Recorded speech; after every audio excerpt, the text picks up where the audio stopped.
विश्व के सभी मेरे साथियों को राजरत्न अंबेडकर की ओर से जय भीम, नमो बुद्धाय। डॉक्टर बाबा साहब अंबेडकर जी ने भारत का ही नहीं बल्कि विश्व का सर्वोत्तम ऐसा संविधान भारत को निर्माण करके दिया। लेकिन आज भी भारत के सवर्ण जो है, ब्राह्मण जो है, ये भारत के संविधान को नहीं मानते। 26 जनवरी 1950 को लागू हुआ यह संविधान दूसरे ही दिन दिल्ली में जलाया गया। 2018 में हम लोगों ने देखा कि भारत के ब्राह्मणों ने संविधान को जलाया। आखिर क्यों भारत के ब्राह्मण भारत के संविधान को नहीं मानना चाहते?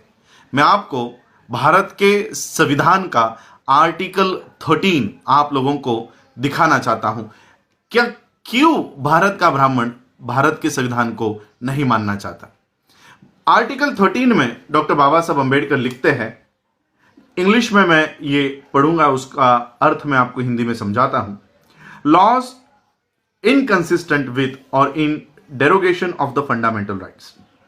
Article 13, all laws in force in the territory of India immediately before the commencement of this constitution, insofar as they are inconsistent with the provision of this part, shall to the extent of such inconsistency be void।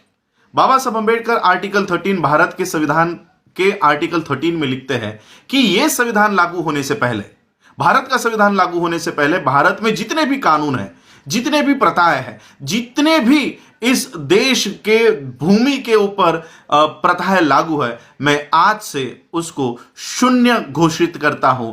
2500 सालों की Manusmriti doctor बाबा साहब अंबेडकर जी ने इस article के माध्यम से, इस संविधान के माध्यम से हमेशा हमेशा के लिए भारत के भूमि से उसको हटा दिया, मिटा दिया। और यही नहीं, आगे चलकर बाबा साहब और कंटिन्यू करते हैं इस आर्टिकल को। Article 13 subsection 2, the state shall not make any laws which takes away और abridges the rights conferred by this part, and any law made in contravention of this clause shall to the extent of the contravention be void. आगे बाबा साहब और लिखते हैं कि हमारे मूलभूत अधिकारों को छीनने वाले कानून भारत की कोई भी सरकार कितनी भी बहुमत में आए, कितने भी राज्यसभा में, कितने भी लोकसभा में, संसद में भारी बहुमत से भी अगर वो वहां पर जाकर बैठ जाते हैं तो भी वो हमारे मूलभूत अधिकार को कोई नहीं हटा सकता, कोई नहीं मिटा सकता।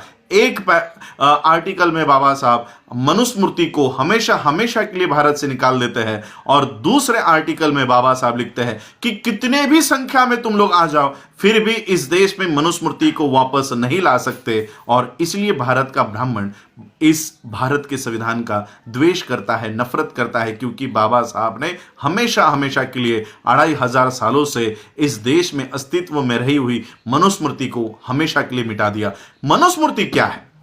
अब हम लोग देखते हैं कि मनुस्मृति और संविधान क्या है, इसका कंपैरिजन करके देखते हैं। वैसे तो इन दोनों की तुलना कभी हो नहीं सकती, लेकिन दोनों के कानून में, भारत के संविधान के कानून में और मनुस्मृति के कानून में भारत के लोगों के साथ क्या व्यवहार हुआ करता था, इसका उदाहरण हम लेते हैं खुद डॉक्टर बाबा साहब अंबेडकर जी के लिखे हुए वेटिंग फॉर वीजा, जिसमें खुद बाबा साहब अंबेडकर जी को क्या भुगतना पड़ा था वो बाबा साहब ने लिखा हुआ है।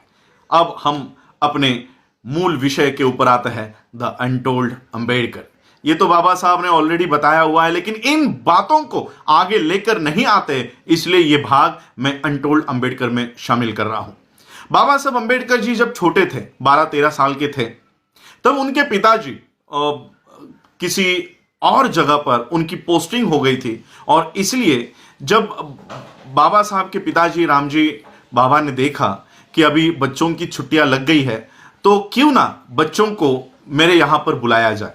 तो बाबा साहब के पिताजी ने बाबा साहब को तार भेजी, घर पर एक टेलीग्राम भेजा कि तुम लोगों की अगर स्कूल की छुट्टियां लग गई है तो मुझे मिलने के लिए आप लोग यहां पर 5-10 दिनों के लिए यहीं पर आकर मेरे साथ रहो। ये टेलीग्राम घर पर मिला।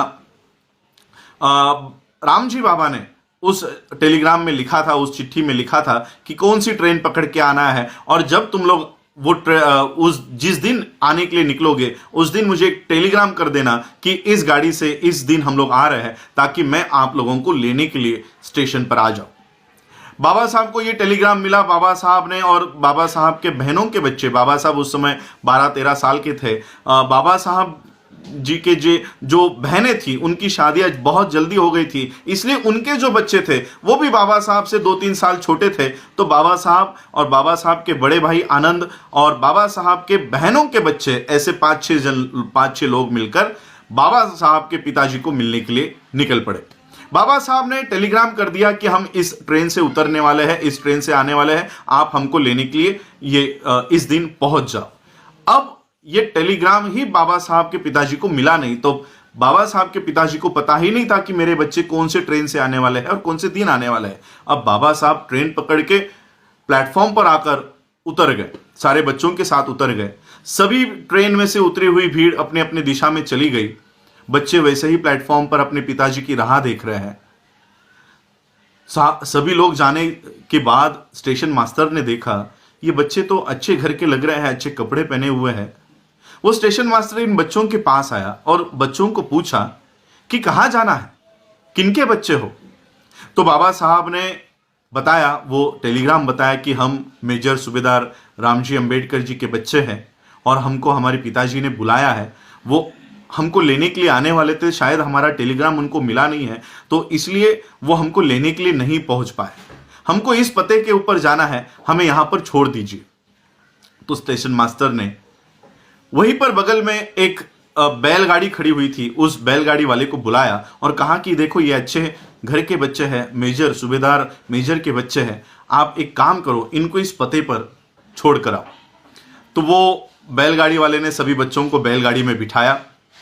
बैलगाड़ी बाबा साहब अंबेडकर जी के पिताजी के उस लोकेशन की तरफ चलने लग गई और थोड़ी देर में बैलगाड़ी वाले ने बाबा साहब से और बच्चों से बात करना शुरू कर दिया।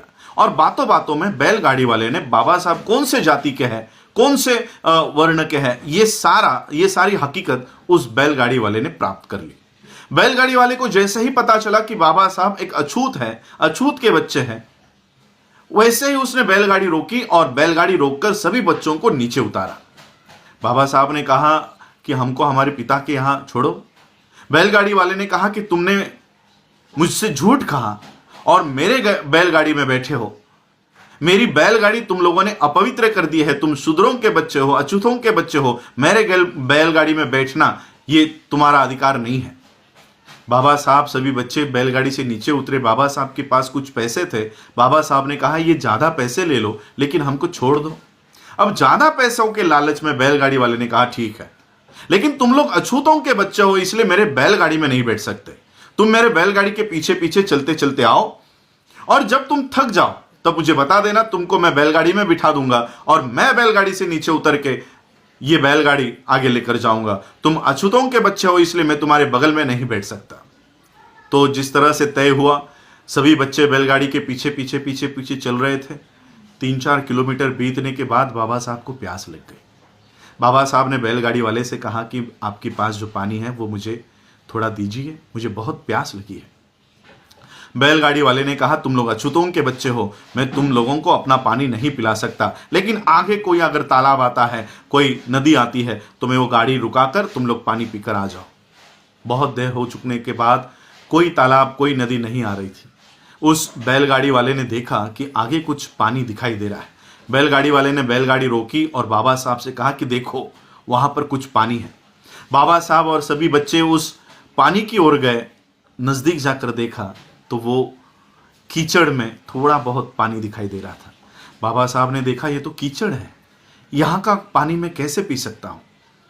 लेकिन बहुत प्यास लगने के बावजूद, बहुत प्यास लगी थी, इसलिए बाबा साहब अंबेडकर जी ने वो मट्टी हटाई और वहां का पानी बाबा साहब ने पिया। ये पानी पीने के बाद बाबा साहब अंबेडकर जी को अपने पिता के पास पहुंचाया गया और पिता ने देखा कि मेरे बच्चों की क्या हालत हुई है। और बाबा साहब तब रो रहे थे। तब बाबा साहब को राम जी ने शांत किया और कहा कि देखो देखो कि बाहर की दुनिया में तुम्हारी क्या हैसियत है, बाहर की दुनिया में क्या हैसियत है, और इसी चित्र को तुमको बदलना है, इसी व्यवस्था को तुमको बदलना है। और उसी बच्चे ने जाकर भारत का यह संविधान लिखा। मनुस्मृति के कानून में बाबा साहब को कीचड़ का पानी पीने के लिए मजबूर कर दिया गया था। 2500 सालों की मनुस्मृति को बाबा साहब अंबेडकर जी ने एक ही आर्टिकल में इस देश से हटा दिया और ऐसी व्यवस्था लेकर आए। 2500 सालों की मनुस्मृति और 70 सालों का यह संविधान, इन 70 सालों में इतना बदलाव आ गया कि जिन बाबा साहब अंबेडकर जी को कीचड़ का पानी पीने के लिए मजबूर कर दिया गया था, इस संविधान के वजह से आज हम लोग फिल्टर और मिनरल का वाटर पीते हैं, बिस्लरी का पानी पीते हैं, 50 रुपए लीटर का पानी लाकर हम लोग अपने घरों में पीते हैं। ये बाबा साहब अंबेडकर जी के इस संविधान की वजह से, 70 साल के इस संविधान की वजह से आज हमारी जो परिस्थिति है वो इतनी बदल गई। 2500 सालों का मनुस्मृति हमको पानी पीने के लिए रोकता था, बाबा साहब का ये संविधान हमको बिस्लरी का पानी पीने की इजाज़त देता है। यह है बाबा साहब का संविधान और इसलिए बाबा साहब के इस संविधान से आज भी ब्राह्मण नफरत करता है। आप लोगों ने मुझे सुना, उसके लिए आभार, धन्यवाद। जय भीम, जय भारत, जय बुद्ध, जय संविधान।